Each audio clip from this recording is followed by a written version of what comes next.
우리 가운데서 일어난 일들에 대하여 차례대로 이야기를 엮어내려고 손을 댄 사람이 많이 있었습니다. 그들은 이것을 처음부터 말씀의 목격자여 전파자가 된 이들이 우리에게 전하여 준 대로 엮어냈습니다. 그런데 존귀하신 데오빌로님, 나도 모든 것을 시초부터 정확하게 조사하여 보았으므로 가깝게 그것을 순서대로 써드리는 것이 좋겠다고 생각하였습니다. 이리하여 각각께서 이미 배우신 일들이 확실한 사실임을 아시게 되기를 바라는 바입니다. 유대왕 헤롯 때에 아비아조에 배속된 제사장으로서 사가랴라고 하는 사람이 있었다. 그의 아내는 아론의 자손인데 이름은 엘리사벳이다. 그 두 사람은 다 하나님 앞에서 의로운 사람이어서 주님의 모든 계명과 규율을 흠잡을 데 없이 잘 지켰다. 그런데 그들에게는 자녀가 없었다. 엘리사벳이 임신을 하지 못하는 여자이고 두 사람은 다 나이가 많았기 때문이다. 사가랴가 자기 조의 차례가 되어서 하나님 앞에서 제사장의 직분을 담당하게 되었다. 어느 날 제사직의 관례를 따라 제비를 뽑았는데 그가 주님의 성소에 들어가 분향하는 일을 맡게 되었다. 그가 분향하는 동안에 온 백성은 다 밖에서 기도하고 있었다.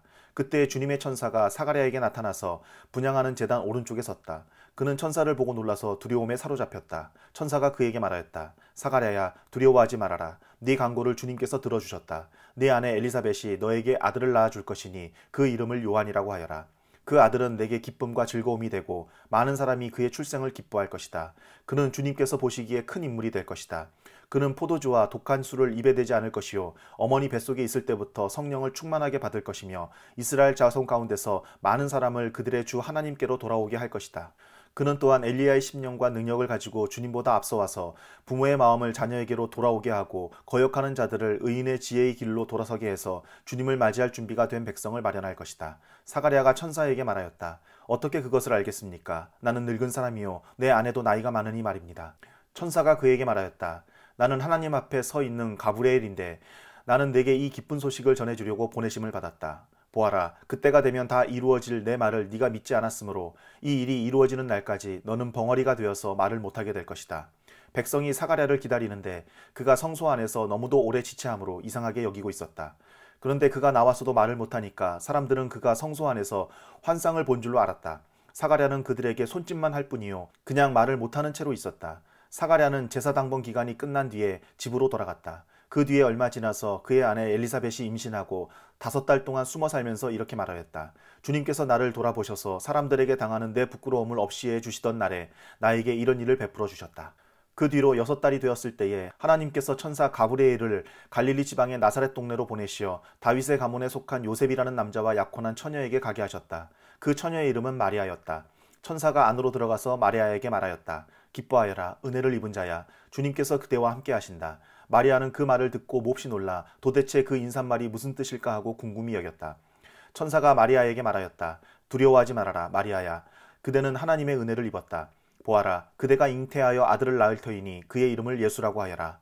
그는 위대하게 되고 더없이 높으신 분의 아들이라고 불릴 것이다. 주 하나님께서 그에게 그의 조상 다윗의 왕위를 주실 것이다. 그는 영원히 야곱의 집을 다스리고 그의 나라는 무궁할 것이다. 마리아가 천사에게 말하였다. 나는 남자를 알지 못하는데 어떻게 이런 일이 있겠습니까? 천사가 마리아에게 대답하였다. 성령이 그대에게 임하시고 더없이 높으신 분의 능력이 그대를 감싸줄 것이다. 그러므로 태어날 아기는 거룩한 분이요 하나님의 아들이라고 불릴 것이다. 보아라, 그대의 친척 엘리사벳도 늙어서 임신하였다. 임신하지 못하는 여자라 불리던 그가 임신한 지 벌써 6달이 되었다. 하나님께는 불가능한 일이 없다. 마리아가 말하였다. 보십시오. 나는 주님의 여종입니다. 당신의 말씀대로 나에게 이루어지기를 바랍니다. 천사는 마리아에게서 떠나갔다. 그 무렵에 마리아가 일어나 서둘러 유대산 꼴에 있는 한 동네로 가서 사가랴의 집에 들어가 엘리사벳에게 문안하였다. 엘리사벳이 마리아의 인사말을 들었을 때에 아이가 그의 뱃속에서 뛰놀았다. 엘리사벳이 성령으로 충만해서 큰 소리로 외쳐 말하였다. 그대는 여자들 가운데서 복을 받았고 그대의 태중의 아이도 복을 받았습니다. 내 주님의 어머니께서 내게 오시다니 이것이 어찌된 일입니까?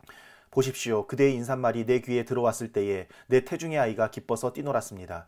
주님께서 하신 말씀이 이루어질 줄 믿은 여자는 행복합니다. 그리하여 마리아가 말하였다. 내 영혼이 주님을 찬양하며 내 마음이 내 구주 하나님을 좋아함은 그가 이 여종의 비천함을 보살펴 주셨기 때문입니다. 이제부터는 모든 세대가 나를 행복하다 할 것입니다. 힘센 분이 나에게 큰 일을 하셨기 때문입니다. 그의 이름은 거룩하고 그의 자비하심은 그를 두려워하는 사람들에게 대대로 있을 것입니다.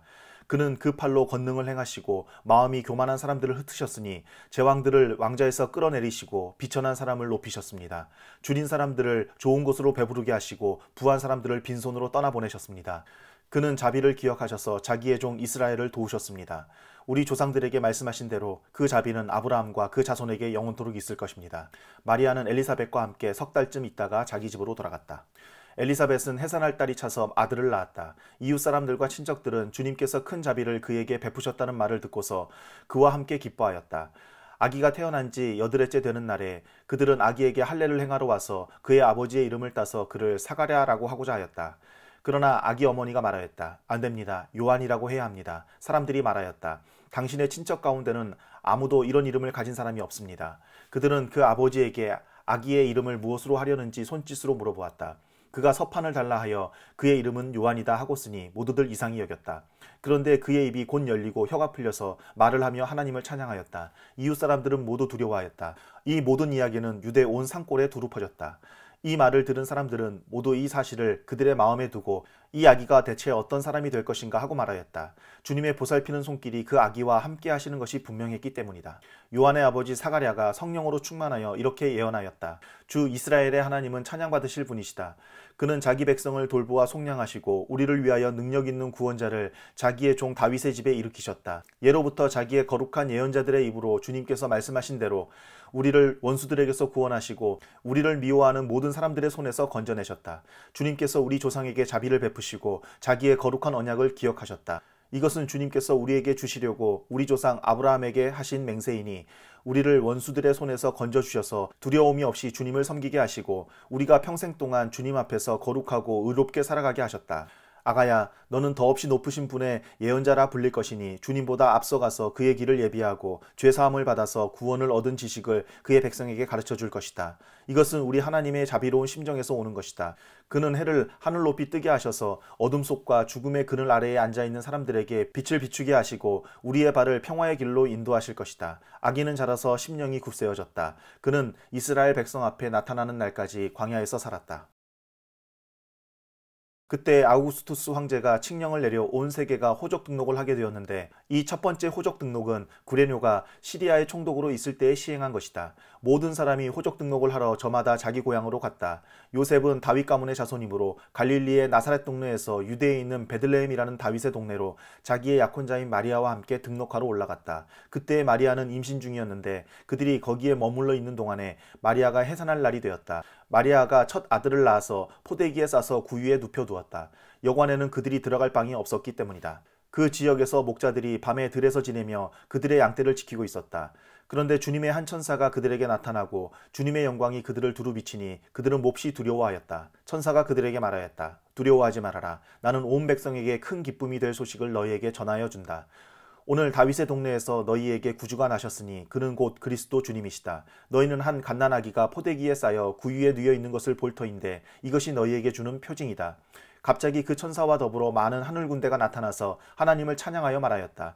더없이 높은 곳에서는 하나님께 영광이요 땅에서는 주님께서 좋아하시는 사람들에게 평화로다. 천사들이 목자들에게서 떠나 하늘로 올라간 뒤에 목자들이 서로 말하였다. 베들레헴으로 가서 주님께서 우리에게 알려주신 바 일어난 그 일을 봅시다. 그리고 그들은 급히 달려가서 마리아와 요셉과 구유에 누워있는 아기를 찾아냈다. 그들은 이것을 보고 나서 이 아기에 관하여 자기들이 들은 말을 사람들에게 알려주었다. 이것을 들은 사람들은 모두 목자들이 그들에게 전해준 말을 이상히 여겼다. 마리아는 이 모든 말을 고이 간직하고 마음속에 곰곰이 되새겼다. 목자들은 자기들이 듣고 본 모든 일이 자기들에게 일러주신 그대로임을 알고 돌아가면서 하나님께 영광을 돌리며 그를 찬미하였다. 여드레가 차서 아기에게 할례를 행할 때에 그 이름을 예수라고 하였다. 그것은 아기가 수태되기 전에 천사가 일러준 이름이다.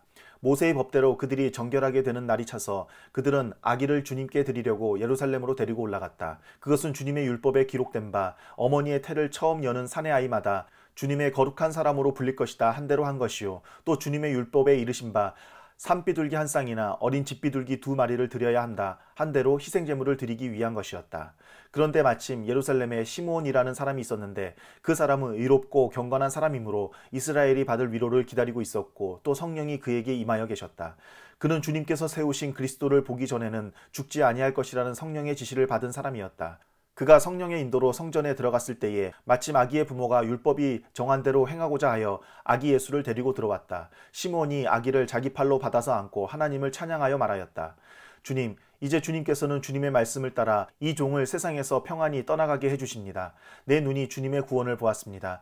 주님께서 이것을 모든 백성 앞에 마련하셨으니 이는 이방 사람들에게는 계시하시는 빛이요 주님의 백성 이스라엘에게는 영광입니다. 아기의 아버지와 어머니는 시므온이 아기에 대하여 하는 이 말을 듣고서 이상하게 여겼다. 시므온이 그들을 축복한 뒤에 아기의 어머니 마리아에게 말하였다. 보십시오. 이 아기는 이스라엘 가운데 많은 사람을 넘어지게도 하고 일어서게도 하려고 세우심을 받았으며 비방받는 표징이 되게 하려고 세우심을 받았습니다. 그리고 칼이 당신의 마음을 찌를 것입니다. 그리하여 많은 사람의 마음속 생각들이 드러나게 될 것입니다. 아셀 지파에 속하는 바누엘의 딸로 안나라는 여예언자가 있었는데 나이가 많았다. 그는 처녀 시절을 끝내고 7회를 남편과 함께 살고 과부가 되어서 84살이 되도록 성전을 떠나지 않고 밤낮으로 금식과 기도로 하나님을 섬겨왔다. 바로 이때에 그가 다가서서 하나님께 감사를 드리고 예루살렘의 구원을 기다리는 모든 사람에게 이 아기에 대하여 말하였다.